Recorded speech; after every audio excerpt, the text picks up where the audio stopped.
達になれるって言ってくれたやつを見殺しなんかできるかよ。絶対に助けるからな。 Okay, looks like I am about to get an immediate follow-up. But still, you know, realistically, Killua is going to be MIA for a bit at least, right? He's on the brink, essentially. Again, he would have died, right? If Ikalgo doesn't make that choice there. キルアが敵であるはずのキメラアンとイカルゴに助けられ、Ikalgo. しようとしていた頃、ゴンもメレオロンというキメラアントと心を通じ合わせようとしていた。Go on, man. Give me more of those bonds. Interesting. やめた方がいいよ。せっかく透明になれる能力があるのに、匂いが体に染みついてすぐにバレちゃうよ。透明能力は名刺みたいなもんでな。本当の力はワンランク上だぜ。消えた。一瞬で。気配も完全にない。いない。透明になっただけじゃない。This is あんな一瞬で全く羽音も立てずにここから移動できるものなのか。絶対に無理だ。一体どうやって？ He's been there the whole time? 俺はずっとここにいたぜ。 But didn't Gon step up on that? パーフェクト Perfect plan. God's alibi, okay. Ooh.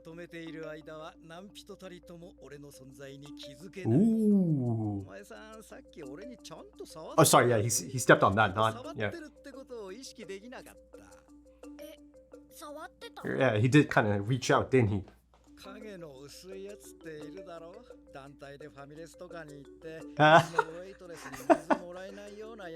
The people who kind of don't have a presence.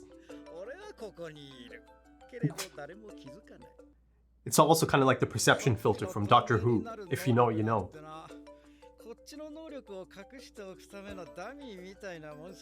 Right.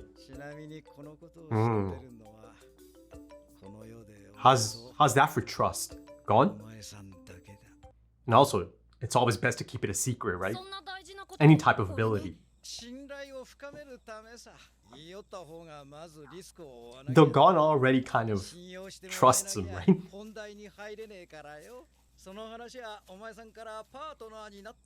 That ability could be clutch.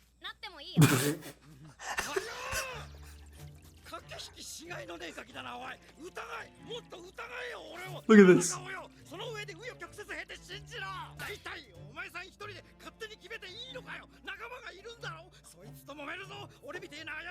Precisely.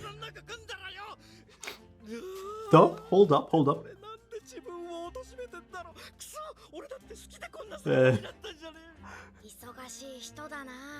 Killua's had his own run-in and change of heart. 多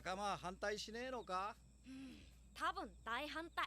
キロアは慎重で疑り深いから。前提から不成立じゃん。あ、でも俺が絶対譲らなきゃ大丈夫。Look how innocent he is about it, though.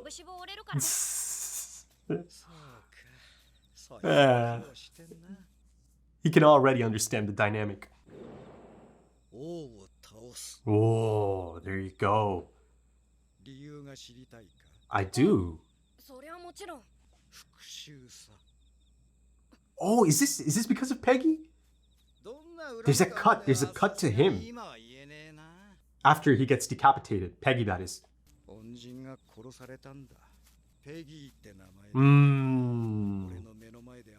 Yeah. And it cuts to him.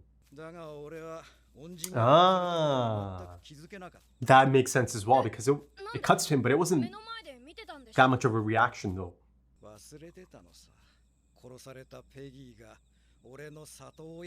Oh. Imagine remembering that after the fact.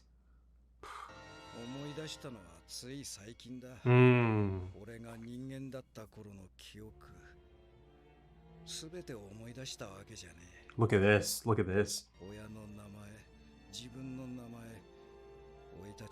Those are some of the most important things, my friend.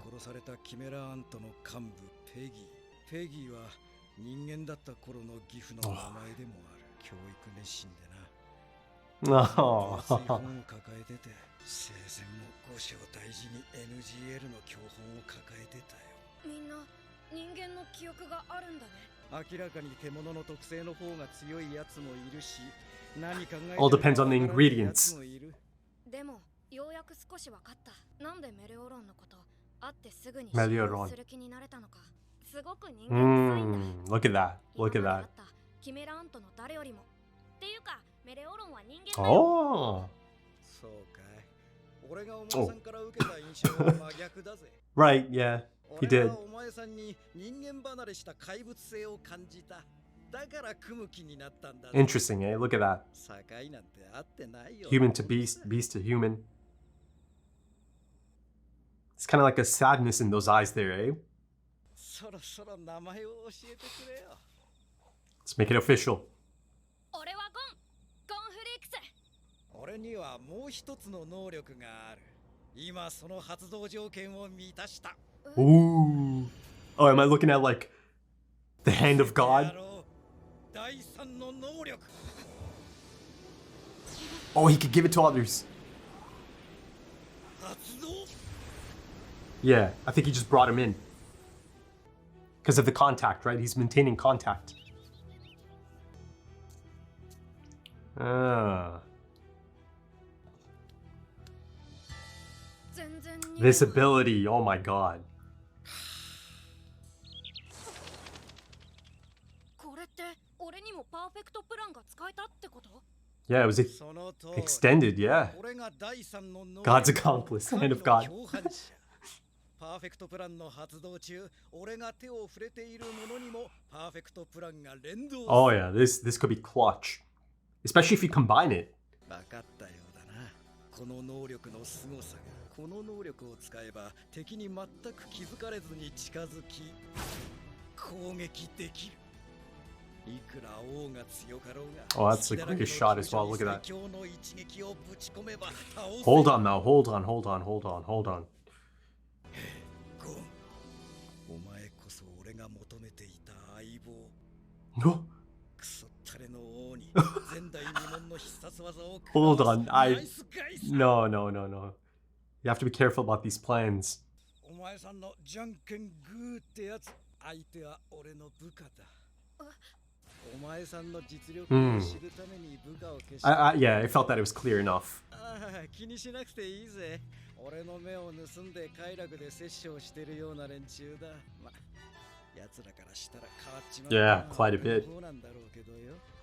But God can relate to this. Quite a bit, actually. お前さんは信頼しているっていうか、たとえこの先信頼を裏切られても後悔しねえし、責めもしねえ。俺が自分の目で見て話して、こいつは信 That's the 頼 only する experience と he 決め has. たからだ。 The one-on-one with God. だがお前さんが信頼してる人物を、俺がそのまんま信頼できるかどうかは別。いいか、 Seen that shot a few times パ now. ーフェクトプランは決して無敵の能力じゃない。むしろひどく脆い。 Yeah, I was just gonna say, he's gotta hold his breath, right? できないってことはだ。言い換えれば And he's a smoker as できない well. だけでそこに俺は存在する。 Perception filter, yeah. 敵の攻撃はちゃんと俺に当たる。 Ah. そういう能力を持ったやつが近づいてきてるかもしれないと思ったらどう Light the place up. 四方八方とにかく攻撃してみるだろう。自慢じゃねえが、俺の戦闘能力はキメラの中じゃ。 He's not much of a fighter, is he? 雑無兵クラスだ。俺の能力はその程度だと思わせておく必要がある。縁さえ使えば大丈夫だとな。 That's the reason you have to keep it a secret. Yeah. 無敵でいられるんだ。つまりこれ以上俺の能力を知る者は増やしたくない。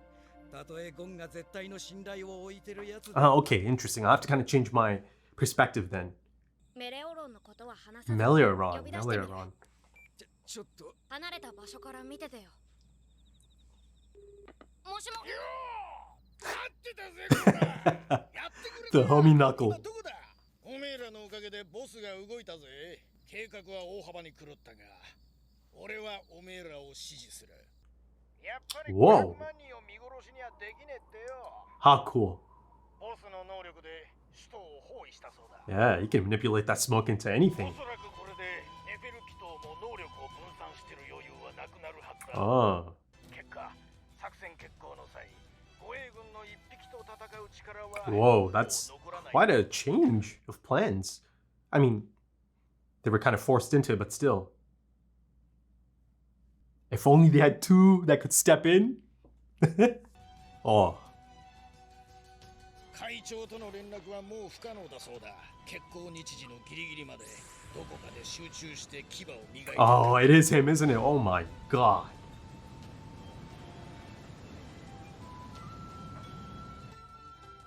Ooh, could that be Netero's eye in the sky, the eagle? Plus, possibly two more. Yeah, good luck getting reinforcements, eh?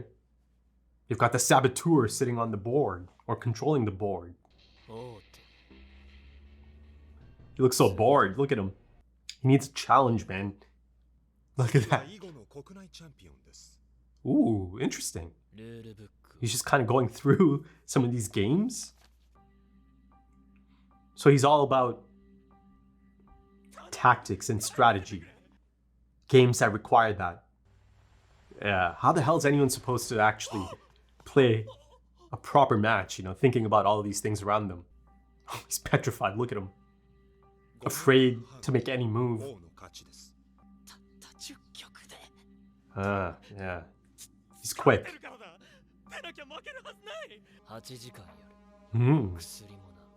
Ooh. Yeah, he's looking for, you know, a challenge. It does depend on it, right?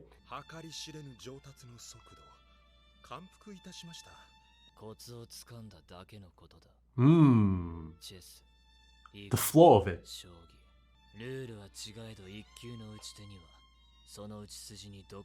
The rhythm. Yeah. That's crucial in sports as well. That too. Combat sports, especially.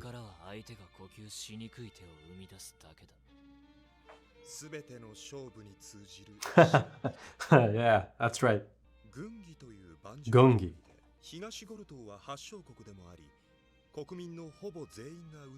So it's local.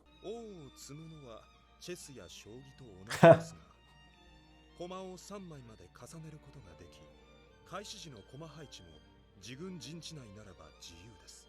15年ほど前から世界大会が行われていますが、東ゴルト代表は Ooh, okay, this could be interesting, man. 世界王者は3代目で大会5連覇。 5-time reigning champion. Oh, this theme though. そいつに勝てば世が世界一ということか。容疑の締めくくりにふさわしい。呼べ。 This feels like quite the setup here, though. And they're blind. How about that? Yeah, this is quite the setup. This is quite the presentation. An introduction. Look at this. この日招き入れたこの少女が後に自分の運命に大きく関わることを王は知らない。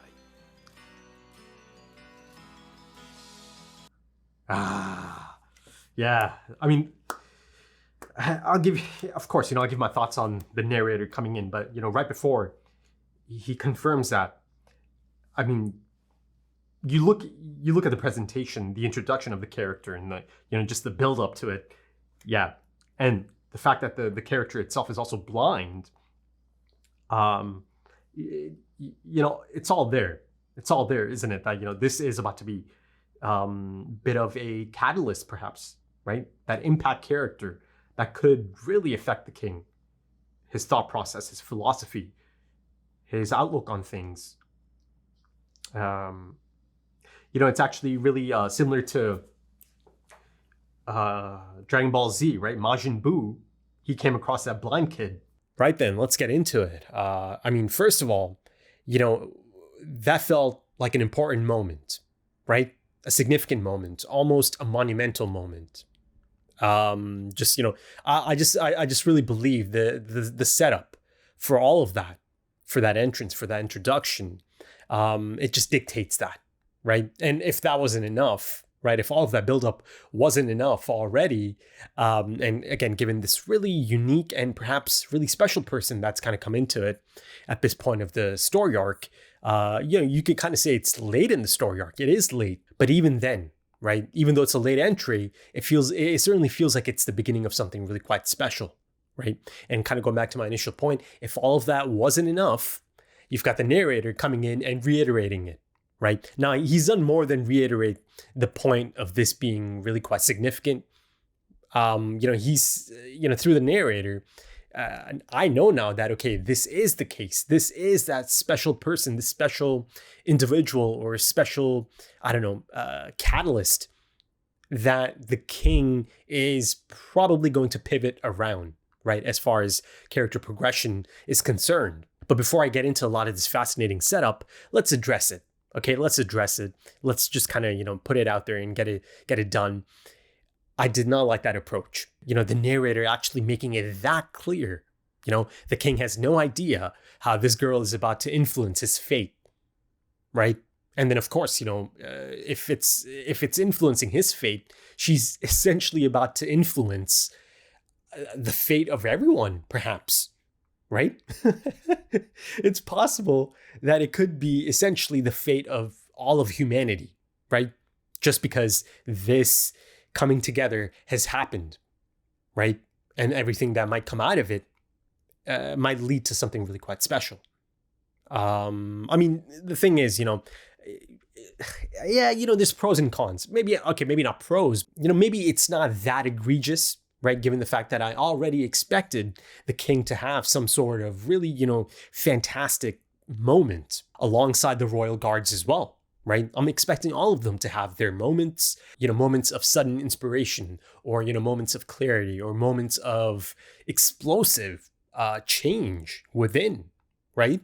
I'm expecting all of that, right? Because again, like I said, that's just a track record. That's me, an audience member, 100 plus episodes in, expecting, more of the same from the writing, right? Because like I said, if, Meruem is just this the whole time, right up until the end, right up until, his big fight, or the big fight, rather, him and the chairman, who I see in this episode, there's an official confirmation at this point that indeed that was the chairman up top. Now, I felt that even that wasn't, that big of a mystery, again, given, his really specific aura, the spiky aura that I saw episodes before that.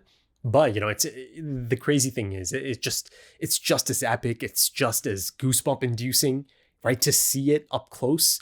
And, even that eagle coming in. Now, I kind of speculated that maybe that's Netro's eye in the sky. Doesn't it feel like something the chairman could be capable of, or something he could do? Just felt, I don't know, natural, or like the natural speculation at that point. But, there's also a strong possibility that it's just a simple case of, depicting just how ferocious that aura is, right? That this bird, there's a stunning shot of the bird actually kind of, flying closer and closer to the aura that's being expelled, right? And you see it in the eyes, right? And as it gets a little bit too close, it feels all of that, right? Call it malice, call it bloodlust, call it intention, call it all kinds of raw, aura that's kind of been latent for years, for decades, within the chairman, right? So, to me, at the most basic level, it feels like he's been getting ready, right? And, now you have Knuckle confirming that, no, this is it. He's locked in. They're not going to be able to contact him or get in contact. This is it, right? The next time Netro is about to kind of, act on anything, it is going to be him against the king, right? Or making that move towards him against the king, right? So at the most basic level, he's getting ready, right? Now, to me, the presentation of it, and again, there's a one brilliant shot of him, right?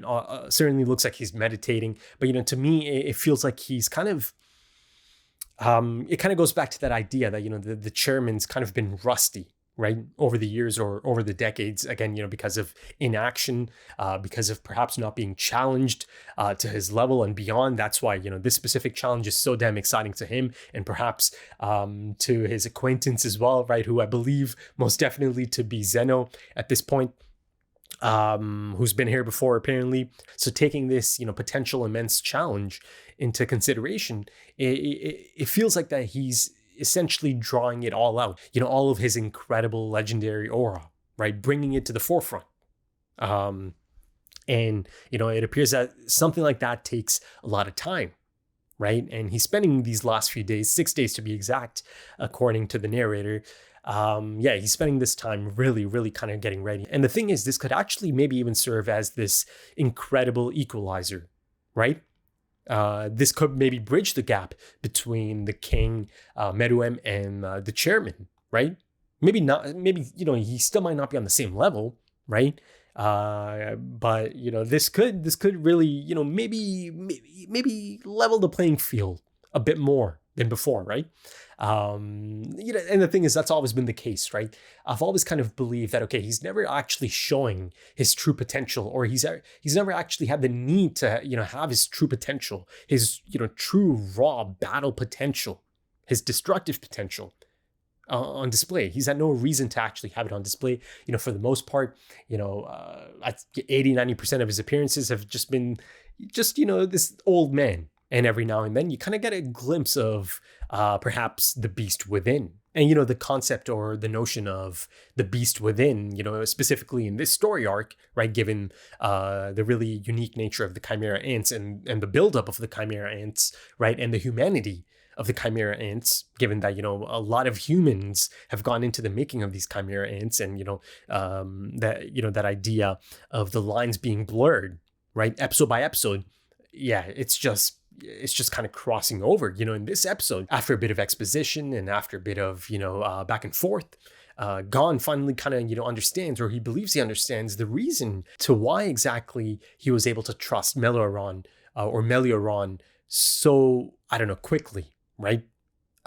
He feels that it's because of his humanity, right? That it's so clear, right? That so much so that he actually feels that he's still human. He can still consider himself a human, right? And, in that sense, perhaps Melioron is actually perhaps the most human Chimera ant I've seen so far. Of course, there's been someone like Colt, but, Colt's been, he's had that internal struggle, right? Melioron actually appears to be completely lucid at this point, right? And, the thing is, I think I understand that slip up from the last episode, or not last episode, a couple of episodes ago.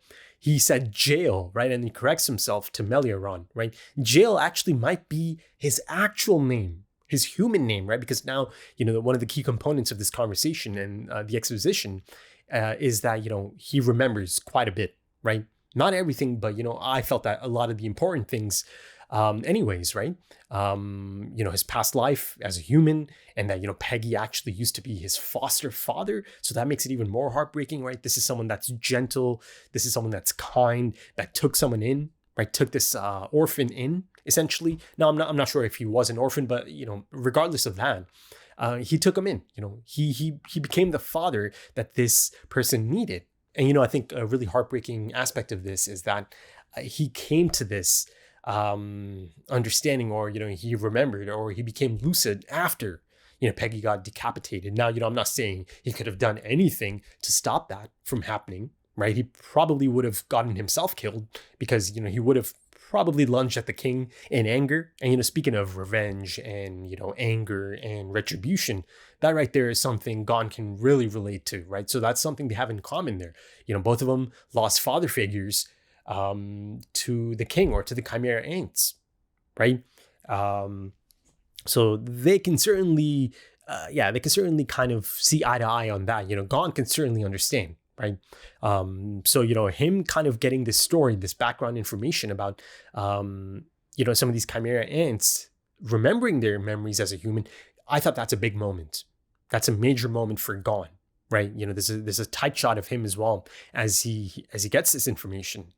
The eyes specifically for Gon are usually really quite telling, right? In the way they're animated. I mean to say that they're really, really effectively animated in terms of communicating how Gon might be taking certain information. There's another moment, right? This kind of goes back to my initial point. Gon felt that, he's kind of drawn to the humanity within Melioron. It's the opposite for Melioron, right? Melioron, he's drawn to the beast within Gon, right? Drawn in the sense that, okay, this is the type of partner, the perfect partner, as he puts it.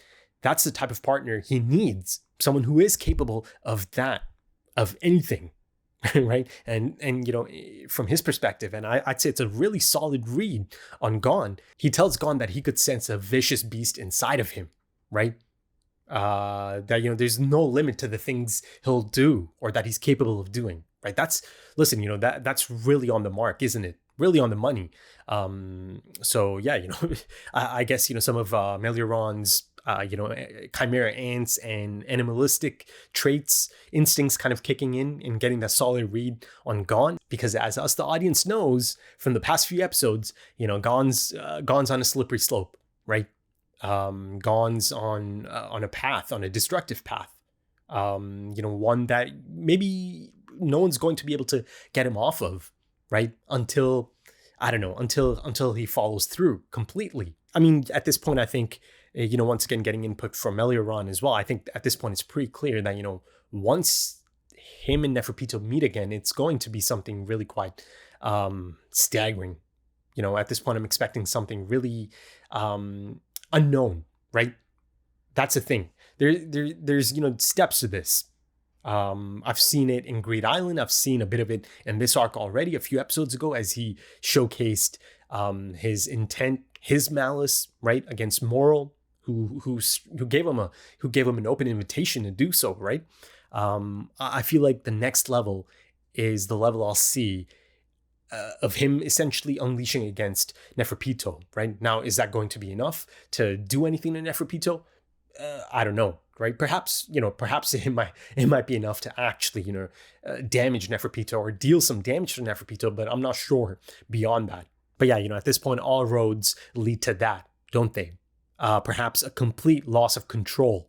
But, you know, before I kind of go back to my initial point about the conclusion of the episode, you know, let me kind of focus a bit more on Gon's eyes again, you know, because in this case, you know, it cuts to his eyes after listening to Melioran's take on him, right? And the reason he was drawn to Gon, you know, someone that is capable of being ruthless, right? And he saw that inside of Gon, right? So he wants to unleash that beast. And of course, I've seen how he plans on doing that as well. More on that later. But, you know, Gon's eyes, to me, kind of felt sad. I don't know if he's happy, man. I honestly didn't get that notion from that. To me, it just really felt like, it's this understanding that, okay, look, you know, this thing I'm feeling, you know, within, it's there. It's certainly there, right? And, you know, Morals kind of alluded to it as well, that, you know, he's saving it up for his true opponent and ready to unleash it once he comes across his true opponent.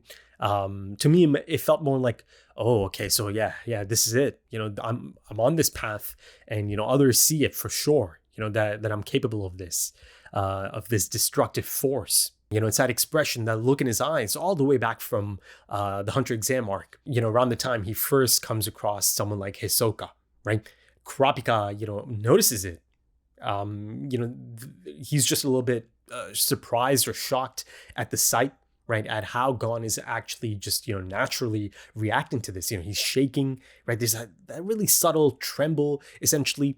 And, you know, he's got that look in his eyes, right? It's exciting. The unknown is exciting to him, right? So perhaps there is a bit of that in that reaction, actually.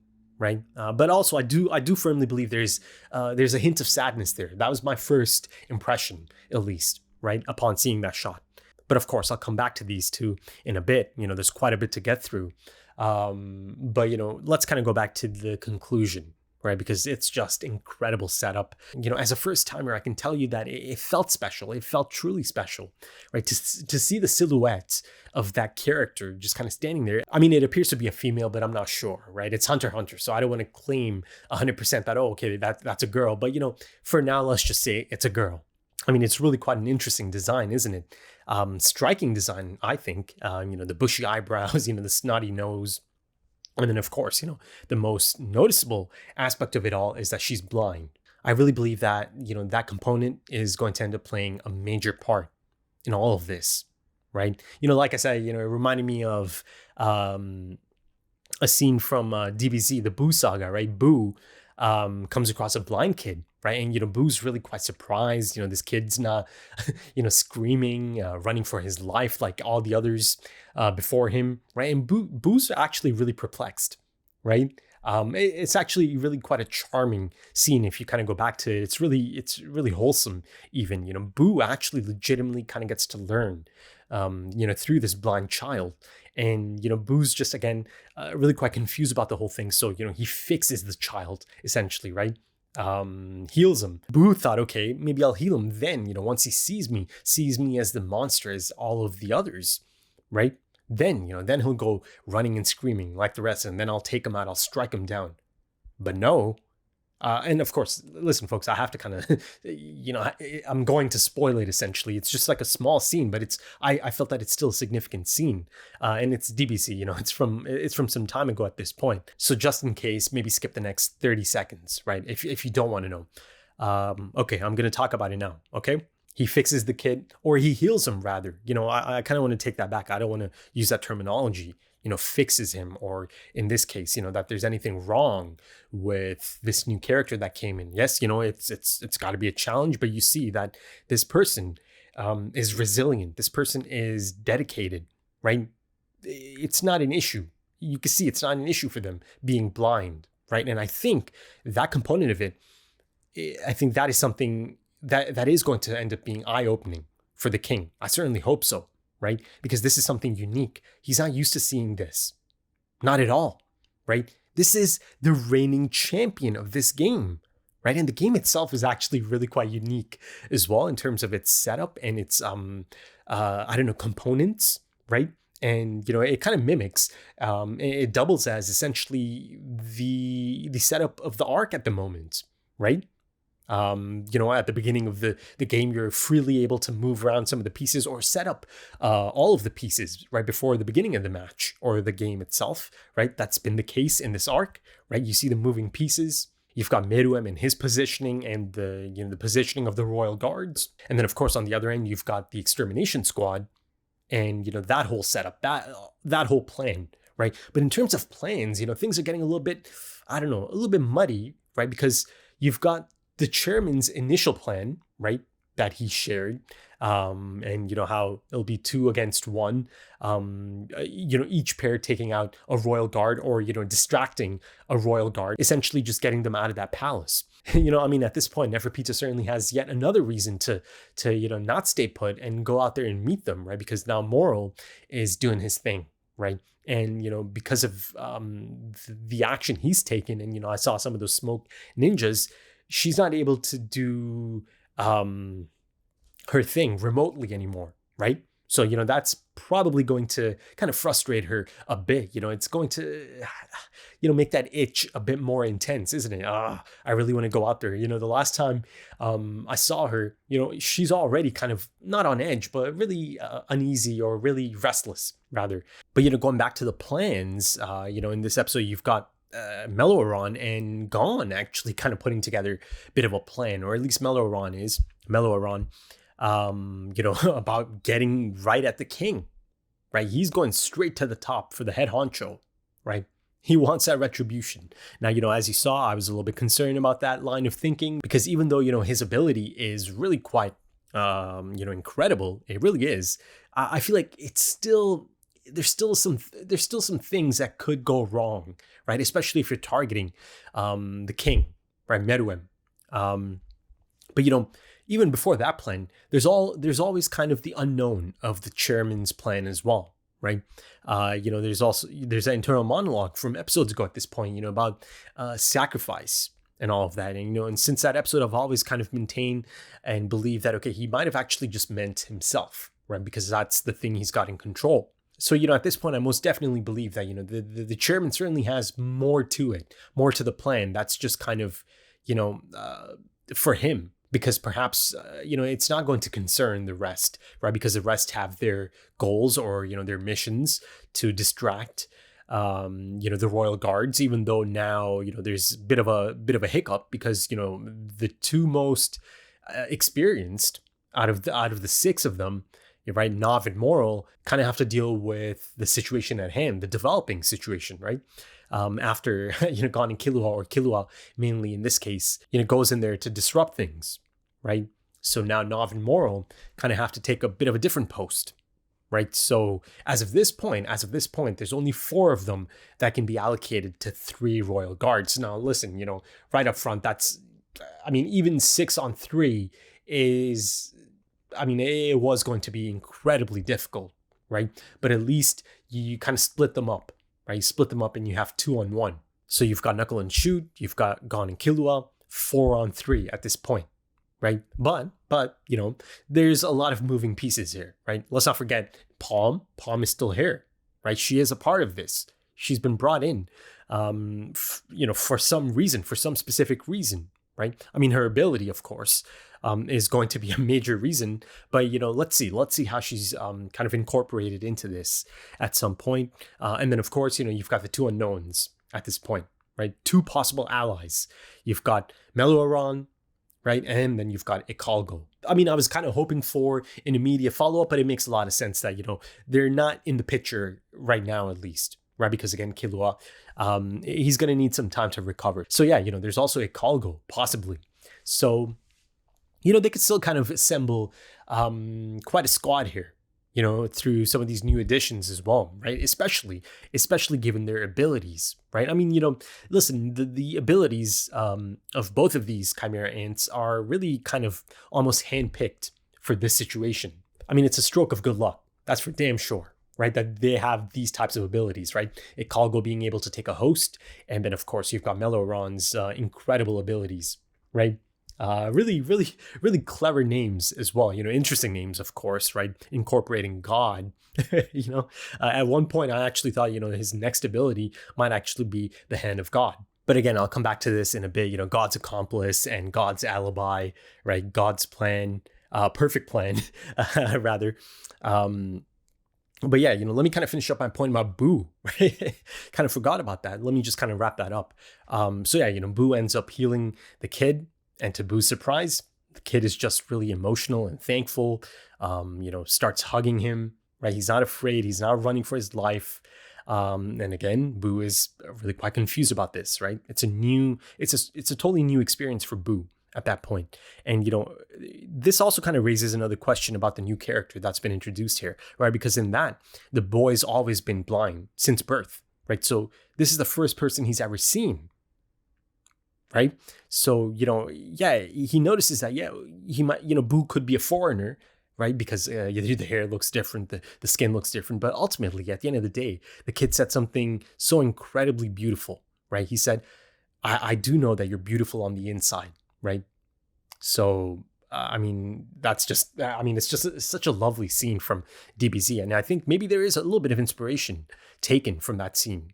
So yeah, in this case, it'll be interesting to know if the character's been blind since birth or if this happened, right, later in life. Because that could be interesting, in terms of, a perspective. At the end of the day, the perspective that Meruem is about to get from this person, from this character, right, this specific person, I think, it's about to be quite the journey, I hope, for Meruem. The thing is, this is the reigning champ. There's a good possibility that Meruem could lose, right? And if that is the case, it'll be really interesting to see how Meruem reacts to that, right? Now, I don't think he's the type to just kind of explode and just kind of take out the opponent, right? Like a sore loser or anything. That's just not the feeling I got, especially in terms of how much he's actually into it in terms of learning the rules, right? And I love the little detail of him actually taking the time to read the rules. And, it's not that age-old trope of, give me that book, quickly just scan through it. I've picked it all up. I'm a master now. No. He's taking his time. He's learning the mechanics of it. But ultimately, his approach is more so based on the feeling of it, the flow of it, right? The rhythm of it. I love that.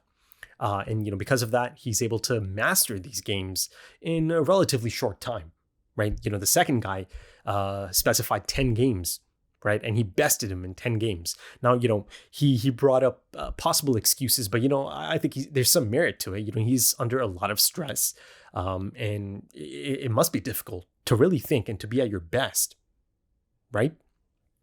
under that amount of stress. So, Meruem gives him 8 hours and he tells him that he needs him to come back in top condition, top form, right? And that he'll not accept any more excuses. So see, I love that too, that he's open to that he understands, okay, yeah, it's possible that, that could have played a part. But, the thing he's kind of forgetting here, or not seeing rather, is that, even if this person or any person of that caliber, a player of that caliber is rested, right, and essentially good to go in top form, the fear is still there, sitting across a chimera ant, right? A creature. For these people, it's just a creature, right? And that's terrifying.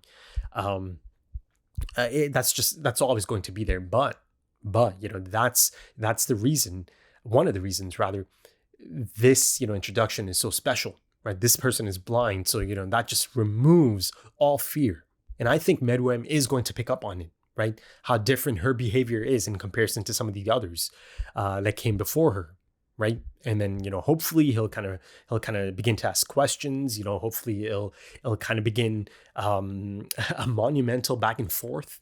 So, at this point, I'm really kind of thinking about how exactly is this coming together going to question, challenge, possibly alter Meruem's, strength-based philosophy, right?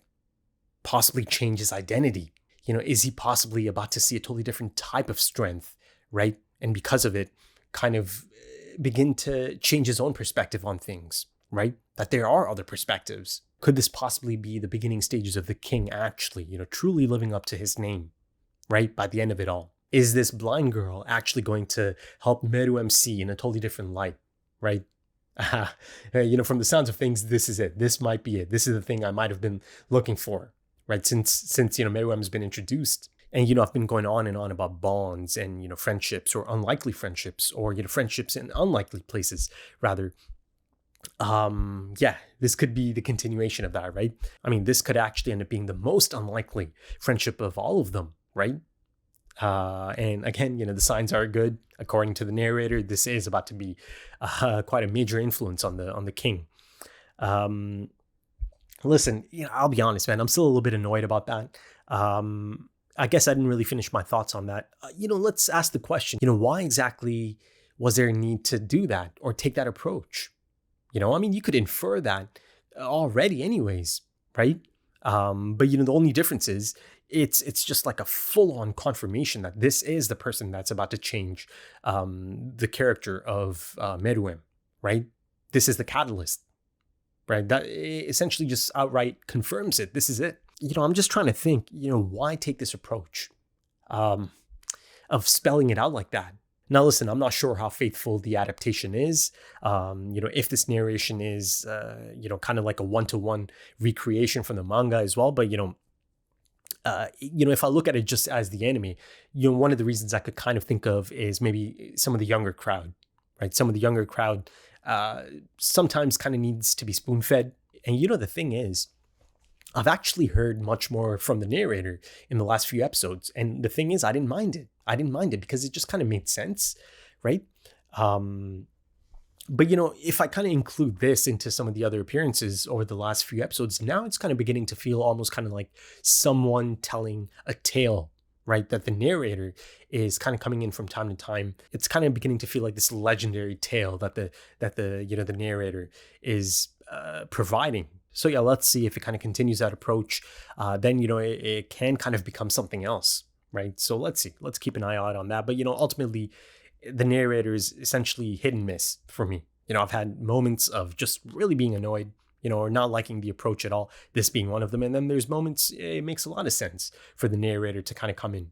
But kind of going back to that special moment, as a silhouette appears, framed, beside Mantutuyupi, right? That's just such a striking image, isn't it? I just love how that really specific image communicates the idea that, even someone, this innocent, this, tiny in comparison to some of these, monsters that are kind of, surrounding her.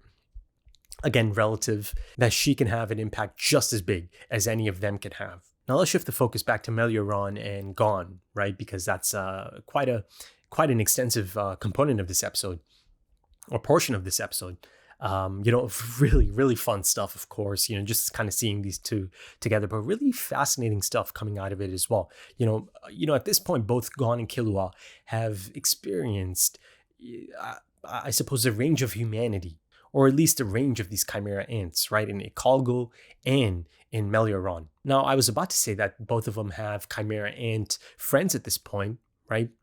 But I think that's a bit more suited to Ikalgo and Killua at this point. It truly feels like, they might be friends now, right? That Killua is really going to care for this person, or at least look out for them as much as he can as well, right?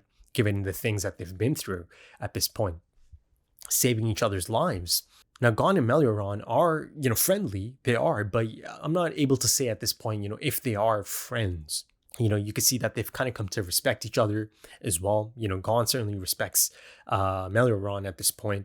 But there's certainly always a case of, okay, he is locking in on Gon, or he has locked in on Gon, because again, Gon is the type of perfect partner that he's looking for, that he needs to combine with his abilities, right? Because his abilities are incredible, but more so in a support function. So of course, there's some drawbacks to the ability, right? Of course, like I just said, limited by his inability in combat, right? He's also limited by how long he can hold his breath, right? And the fact that he's a chain smoker, they've really, really made it quite clear, bringing attention to that, that could come into play, right? Imagine you're in a critical situation, right? And you end up blowing your cover because a smoker's cough, an unpredictable smoker's cough, comes up. But yeah, in a support capacity, it's really quite a game changer, right? And Melioron certainly understands it, and you see that Gon is certainly understanding that as well now, right? The possibilities. Now imagine, the possible hit and run tactics, the possible team ups. Imagine incorporating that ability with Nov's ability, bringing in Knuckle. Right, that's how I was thinking, and then it's made clear that, okay, he doesn't really want to share this ability. He wants to keep it a secret as much as he can. At this point, there's only one other person on the planet that knows about it, and that's Gon. And again, he felt that he kind of had to open up, right, to build that trust. Right, that's how much he feels that Gon is the right person for this specific approach. I mean, it's a big deal, and it's a lot of trust that he's put into Gon. But yeah, he's about to meet, or rather, see Knuckle and Shoot from a distance. I believe Gon felt that, Knuckle's a bit more suited to be his perfect partner in this case. But again, he kind of has to step in at that point. So I think that scene actually kind of promises to be quite a fun scene. Melioron just kind of observing from a distance, but being able to, if they can execute it, in some capacity, the idea itself is just incredible, isn't it? Like I said, game changer, right? Being able to launch a surprise attack from a state of being completely concealed. I just always love this idea of, being hidden in plain sight, right? This is like the extreme case of it, right? Because, there is a drawback to it. He can be hit by stray shots, random shots of anything. Now, he told Gon that Gon's actually even touching him, but his mind just cannot perceive it. It just doesn't register, right? So there's this idea in Doctor Who as well. It's called the perception filter. It's actually really quite similar to this ability. But in terms of Melioron getting a good read on Gon, it kind of continues, because you see that he almost immediately kind of understands the Gon and Killua dynamic as well. At one point there's, it's more of a lighthearted, comment, but, he kind of understands how Killua must feel, right, in this relationship, in this friendship, right? You see in that scene that Gon is so nonchalant about mentioning the power imbalance in this friendship, in this relationship. Isn't it just so interesting that Gon presents it as a normal thing, a good thing even, right? A friendly thing. I mean, it just comes across so innocent, but I think it's pretty clear that he most definitely understands his role, right? And the amount of sway he actually has in this friendship. And again, the power dynamics of the friendship. And, Gon's not really afraid to kind of lean into that to get the outcome that he wants. And yeah, like I said, Melioron kind of understands that, his buddy has probably been put into a lot of tricky situations, perhaps a lot of frustrating situations. But, in terms of Melioron's abilities, there's always that FILMBuFF factor, right? His ability. Again, it's not quite reading people's minds, but right? He's able to pick up on thoughts or feelings, right? Something along those lines. For an example, they do manage to kind of sneak close enough, right? Could FILMBuFF actually pick up on someone's thoughts? But, kind of going back to my point about Gon and Killua now kind of having a bit of a different understanding of the Chimera Ants and the range of the Chimera Ants, how is it going to play out for the rest of the series as well? Again, that can kind of be applied to some of these other characters as well through association.